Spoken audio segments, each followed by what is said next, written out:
Fala moçada, vamos para a nossa terceira parte da aula de ondas. É claro que fundamentos de ondas, aí depois teremos várias aulas sobre os fenômenos. Lembrando que é um tema central para o Enem e importantíssimo na física. Vamos lá?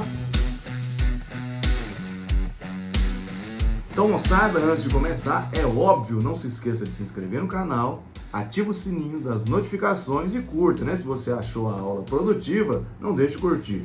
Bora! Moçada, eu já comecei 2 aulas, eu separei para não ficar uma aula muito grande e eu falei sobre os elementos de onda nas 2 aulas anteriores, né? Vou deixar até uma aqui, ó. Na aula anterior, né, na última que eu dei, sobre ondas, a gente falou sobre o comprimento de onda, a amplitude da onda, a crista e o vale, né, que são pontos relacionados à posição da onda ali como um todo.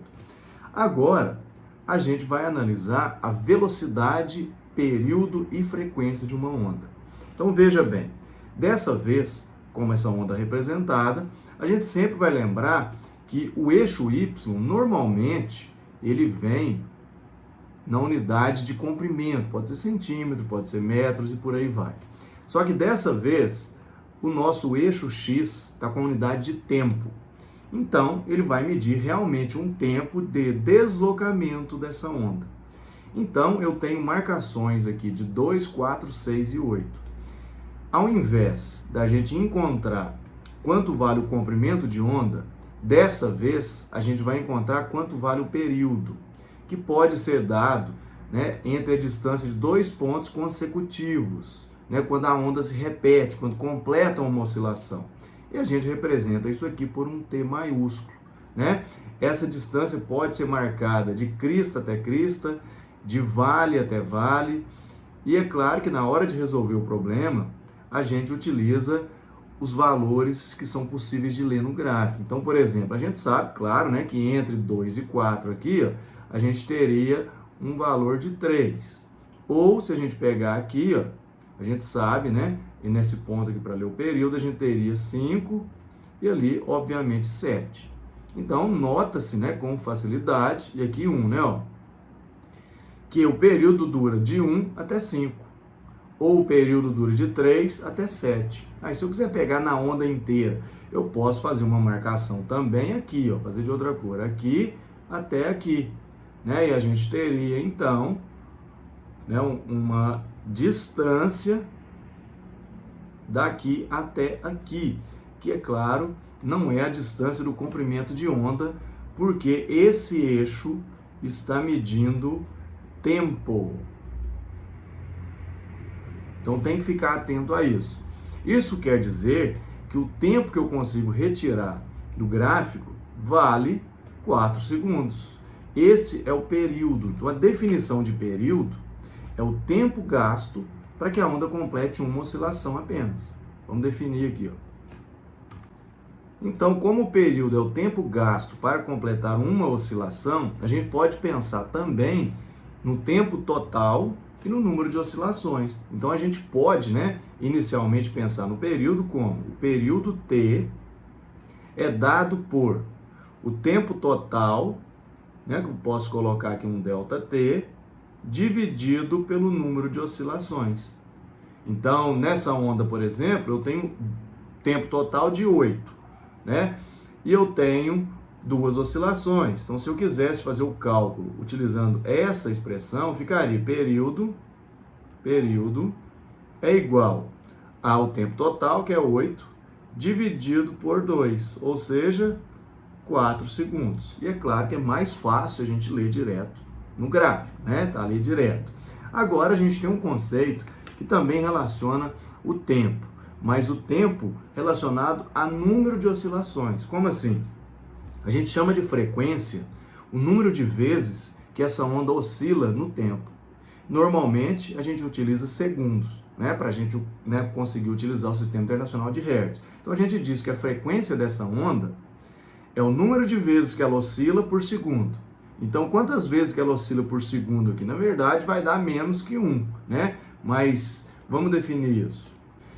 Então, frequência, número de oscilações no tempo. É claro né, que a gente vai utilizar o tempo aqui em segundos nesse caso. Quando eu tenho outros movimentos oscilatórios, por exemplo, movimento circular, eu posso utilizar rotação por minuto, mas aqui não é o caso, certo? Então a gente escreve que a frequência é igual, olha só, número de oscilações no tempo. Então a gente vai fazer o contrário, número de oscilações dividido pelo tempo. A gente tem, né, uma unidade de medida de oscilações por segundo, que a gente vai colocar como unidade aqui o Hertz. Então, Hertz significa oscilações por segundo. Então, a gente tem uma relação clássica aqui, né? Olha só, se a frequência é N sobre ΔT e o período é ΔT sobre N, quer dizer que eu posso escrever que, olha só, que a frequência ela vale N sobre ΔT. Né? Então, quer dizer que isso aqui é a mesma coisa que eu falar que a frequência é igual. Olha só, N sobre ΔT seria o contrário do período. Seria 1 sobre o período. E a gente utiliza bastante essa expressão aqui, até mais vezes do que as outras duas, que é uma equação fundamental na resolução dos problemas, certo? Então lembra que a frequência é 1 sobre o período. Tem gente que acha que é outra equação, mas não é, tá, galera? A gente pode escrever que o período é 1 sobre a frequência também. Então, quem tem aí uma dificuldade matemática, preste bem atenção nisso, é a mesma expressão. Eu só multipliquei cruzado ali e inverti, certo? Então aqui a gente consegue fazer esses cálculos. E o cálculo de frequência é muito importante, porque isso define o tipo de onda, né? Quando você pega uma onda, por exemplo, de AM, de FM, TV, micro-ondas, essas ondas são definidas pela frequência, né? Assim como as ondas mecânicas, né? Quando a gente fala de som, até, né, uma voz com uma frequência mais alta é mais fina, né? Com uma frequência mais baixa é mais grossa. E por aí vai. Então isso é extremamente importante, um ponto central de resolução de problemas de ondas. Então essa é a primeira expressão. Então a gente chega na velocidade de propagação da onda. Então, a gente não calcula a velocidade de vibração aqui, é só a de propagação, é a distância que a onda vai percorrer, não oscilar. Até porque essa velocidade seria variável, né? Se a gente pensasse numa elongação e tal ali. Então seria um ponto de uma onda mecânica subindo e descendo. Agora aqui a gente pode pensar numa onda eletromagnética, qualquer tipo de onda que você quiser. Então vamos lá. Eu tenho que voltar aqui, meu eixo Y, provavelmente dado em centímetros, mas eu vou pegar aqui agora o meu eixo X também dado em centímetros. Então muda tudo. Agora eu tenho comprimento de onda nesse eixo. Como assim? Olha só. Vamos colocar uns valores aqui só para a gente fazer umas continhas. Aqui imagina que seja 5, aqui 10, aqui 15 e aqui 20. Ótimo. Se eu pegar então pela ideia de comprimento de onda, daqui até aqui é um lambda. Né? Eu poderia também escrever do começo aqui, ó. Vou pegar desde o começo até a oscilação de uma onda, que é sempre mais fácil, porque sempre vai estar marcado. Você marca aqui o começo e o final da oscilação. Sempre mais fácil pegar por aí. Então esse é o meu lambda. Então pelo desenho aqui, o lambda, certo? Seria 10 centímetros. Só que se você pegar essa oscilação toda aqui, nessa onda inteira, ela vai percorrer uma determinada distância. Ela vai percorrer distância total. Você pode até pegar essa distância total, mas aí você precisaria do tempo total. Porém, a gente tem um pequeno macete aqui, ó. Você vai pensar no seguinte: lá na mecânica, a gente estuda que a velocidade é dada por distância sobre tempo, ou você pode pensar ΔS sobre T, tanto faz. Então aqui a gente vai utilizar a ideia de que a distância percorrida em uma oscilação equivale ao comprimento de onda. E o tempo em uma oscilação equivale ao próprio período. Então isso aqui vale para uma oscilação, hein? Uma oscilação.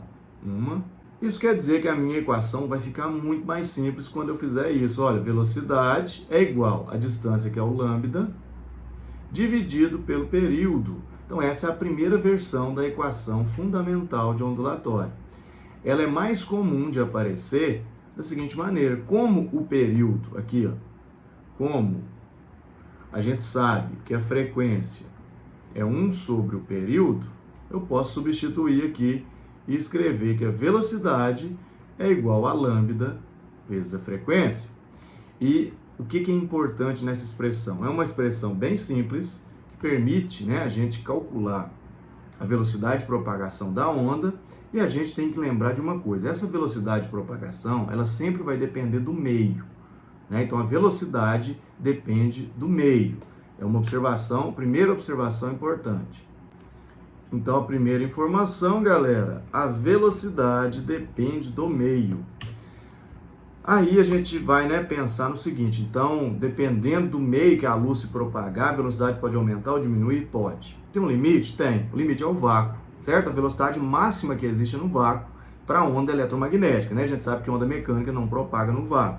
Então a velocidade no vácuo é a mesma para todas as ondas. Então todas as ondas, seja raio-x, micro-ondas, luz visível, no vácuo tem a mesma velocidade, certo?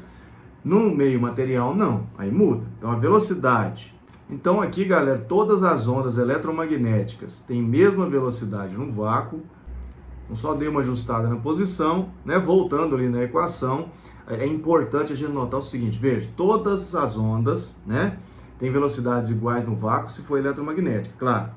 E essa velocidade em meios materiais vai depender do meio, e se for onda eletromagnética, depende também da frequência. Então, cada onda tem uma velocidade característica no mesmo meio. Então, no ar, por exemplo, as ondas têm velocidades diferentes, eletromagnéticas, né?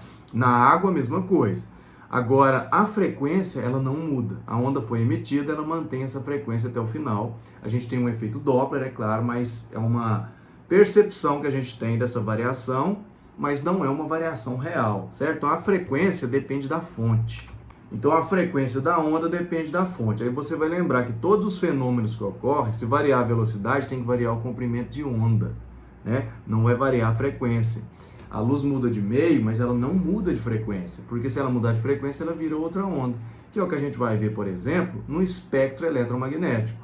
Então, moçada, temos aqui o espectro eletromagnético. Você pode observar que todas as ondas eletromagnéticas estão identificadas nesse espectro, né? Eu tenho o começo ali, ondas baixas, né, que é uma onda de transmissão, que seria ali da casa dos 10 até 10 elevado à quarta, quinta Hz. Isso é uma frequência considerada baixa, por isso que é onda baixa, né? O comprimento de onda dela é maior.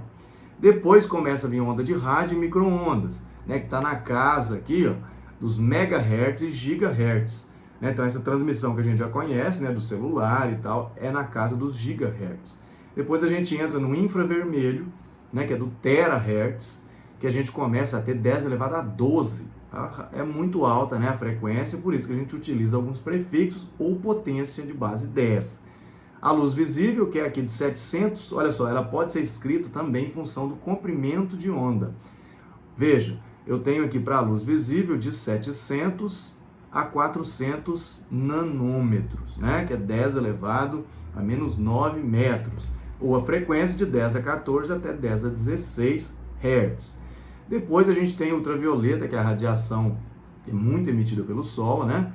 Que está na casa ali dos 10 elevado a 17, né? Até 10 a 18. À medida que a frequência vai aumentando, a gente muda a onda. Olha só, agora eu tenho raio-x, né? Essa radiação está escrito ionizante, que realmente vai quebrar essas moléculas do seu corpo, o DNA vai ser prejudicado, enquanto que a radiação não ionizante não tem energia para isso, né? A energia da onda eletromagnética está relacionada com a frequência, né? Depois, raio gama, que realmente a energia é imensa. Olha a frequência dela, lá na casa dos 10 a 24 até 26, altíssima, né? Então a gente sempre utiliza potência de base 10. Então aqui a gente classifica a onda claramente pela frequência, que é esse valor aqui embaixo, ó, 10, 10 a segunda e tal, e comprimento de onda, que não está colocado. O comprimento de onda cresceria ao contrário, né?